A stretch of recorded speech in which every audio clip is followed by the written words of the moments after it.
अस्सलाम वालेकुम। गोल्ड के वीकली एनालिसिस के लिहाज से मैं मोहम्मद बिलाल एक दफ़ा फिर आपकी खिदमत में हाजिर हूँ।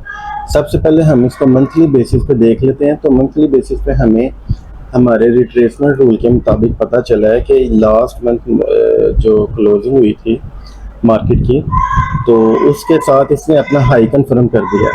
अब जब ये अपना हाई कन्फर्म कर दिया ना, तो हमारे पास यहाँ पे फिब का लेवल लगाने, फिबोनाची हम लगा सकते हैं, क्योंकि हमारे पास स्विंग लो भी था और स्विंग हाई भी कंफर्म हुआ है। अब ये हाई कंफर्म हुआ है तो हमने देखा कि मार्केट अपनी इस 38.2 के पास से बाय में कन्वर्ट हो रही है। तो ये तो फिब के हवाले से मामला थे और मार्केट ने अपना हाई कंफर्म किया। उसके बाद हमने इसको ये चेक कर लिया। अब हम इसको वीकली बेसिस पे देख लेते हैं। तो वीकली बेसिस पे हमारे पास लास्ट में ये वीक था जो कि स्ट्रक्चर यहाँ पे शिफ्ट हुआ था वीकली बेसिस के लिहाज से ना, मार्केट ने इसके नीचे क्लोजिंग दे के स्ट्रक्चर शिफ्ट किया था। अब जब वीकली बेसिस पे स्ट्रक्चर शिफ्ट हो गया था तो हमारे पास यही एक लास्ट में जो जोन था ना वीकली का, ये एज ए सप्लाई हमारे पास वर्क कर रहा था। एक तो ये वीकली का zone supply as a supply work कर रहा था, और उसके साथ साथ हमारे पास एक क्यूएमएल का जोन है वीकली बेसिस में, वो भी हमारे पास यहाँ पे वर्क कर रहा है। यहाँ पे एक ये क्यूएमएल का जोन है। अगर नेक्स्ट जो हमारे पास वीकली बेसिस पे जो सेल के जोन है ना, वो नियरेस्ट जोन जो दो हैं वो यही वाले दो जोन है, ये क्यूएमएल वीकली बेसिस पे ना। तो इसके बाद हम देखते चलते हैं कि हमारे पास डेली में क्या सीन है इस वक्त ना। डेली में हमने अगर इसको देखें तो हमारे पास लास्ट में डेली में यहाँ पे ब्रेक ऑफ स्ट्रक्चर हुआ है, डेली का ब्रेक ऑफ स्ट्रक्चर हुआ है, और डेली का लो कंफर्म होने के बाद मार्केट अप साइड की तरफ जा रही है। ब्रेक ऑफ स्ट्रक्चर डेली में हुआ है और उसके बाद फेलियर ऑफ स्विंग लो, नया लो नहीं क्रिएट किया और वापस जा रही है। सबसे पहले तो हमारे पास यही वाला एरिया है जहाँ पे ये अनमिटिगेटेड एक सप्लाई जोन पड़ा हुआ था। मार्केट यहाँ से भी नीचे पुल बैक ले सकती है। ज़्यादा चांसेस हैं कि मार्केट यहाँ पे ट्रैप करे, लोगों के स्टॉप लॉस इधर सेट करवाए, और उसके बाद मार्केट अपने अल्टीमेट सप्लाई जोन जो कि हमारे पास ये मार्केट की हाइट के ऊपर बन रहा है, यहाँ से मार्केट गिरे। ये हमारे पास डेली का सप्लाई एरिया जहाँ से मार्केट बाउंस बैक कर सकती है। इस एरिया को हम वक्ती तौर पर ख़त्म करते हैं। ये ट्रैप के लिए हो सकता है, स्टॉप हंटिंग होगी यहाँ पे। ये जो एरिया है यहाँ पे, ये स्टॉप हंटिंग वाला एरिया 4220। तो इसके बाद हम इसको 4H में देख लेते हैं।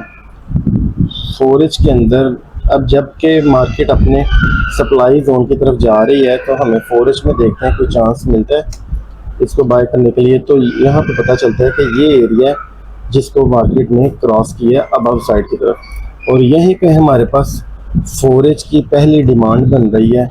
मार्केट यहाँ से हमें एक 4H का बाय का सिग्नल दे सकती है। सबसे पहले ये वाला है, और उसके बाद 4H का ही QML लेवल है जो कि ये पड़ा हुआ है। 4H के QML के लेवल के अलावा हम इसे 1H में भी देखेंगे कि 1H में स्ट्रक्चर शिफ्ट ना हो, इसलिए 4H के साथ 1H का कौन सा लेवल है जो अलाइन कर रहा है ताकि मार्केट को देखा जाए। यहाँ से पता चलता है कि 4H की डिमांड और 4H का QML लेवल, ये दोनों ही 1H के स्ट्रक्चर के साथ अलाइन कर रहे हैं। अब यहाँ पे एक चांस तो ये बन सकता है, सबसे पहला चांस तो ये बन सकता है कि ये जो मार्केट में 4H का ये जो रेजिस्टेंस बिकम सपोर्ट का एरिया जो कि 4H की डिमांड के साथ बिल्कुल हूबहू अलाइन कर रहा है। ये 1H की डिमांड और 4H की डिमांड दोनों इकट्ठे अलाइन कर रहे हैं। इसके साथ साथ अगर हम देखें तो हमारे पास 4H का QML लेवल और 1H का सेकंड डिमांड एरिया, ये भी दोनों अलाइन कर रहे हैं। अब ये दोनों हाई प्रोबेबिलिटी एरियाज हैं जहाँ से मार्केट अपसाइड की तरफ मूव कर सकती है। इनमें हम अगर देखेंगे तो यहाँ पे हमारे पास FPG भी है पहले वाले जोन के पास। तो अगर मार्केट डायरेक्ट यहाँ पे आती है, यहाँ पे कैंडल क्लोज नहीं होती लेवल के नीचे, तो हम इसको डायरेक्ट यहाँ से बाय कर सकते हैं। अदरवाइज मार्केट इसके नीचे कैंडल क्लोज करे तो जैसे कि यहाँ पे हमारे पास मिटिगेटेड एरिया है, कोई भी हमारे पास PDRA मौजूद नहीं है, तो मार्केट को चांस दें कि यहाँ पे या तो एक फेक पुल बैक दे के लोगों के स्टॉप लॉस सेट करवाए और उसके बाद वो स्टॉप लॉस भी ले और अपने इस डिमांड जोन को भी टैप करे और उसके बाद हम एंट्री करें। ये दो किस्म की एंट्री हो सकती है, या मोस्ट इसको स्वीप करने के भी चांसेस ज़्यादा हैं। इसके अलावा थर्ड सिनेरियो ये हो सकता है कि मार्केट इसके ऊपर, इसकी हाई के ऊपर ब्रेक करे और ब्रेक करने के बाद वापस इसी एरिया को, इसी रेजिस्टेंस बिकम सपोर्ट को टैप करे और फिर यहाँ से बाय की एंट्री दे। तो उम्मीद करता हूँ आपको आज के एनालिसिस पसंद आए होंगे। तो मिलते हैं नेक्स्ट वीक के गोल्ड के एनालिसिस के साथ। तब तक के लिए अल्लाह हाफ़िज़।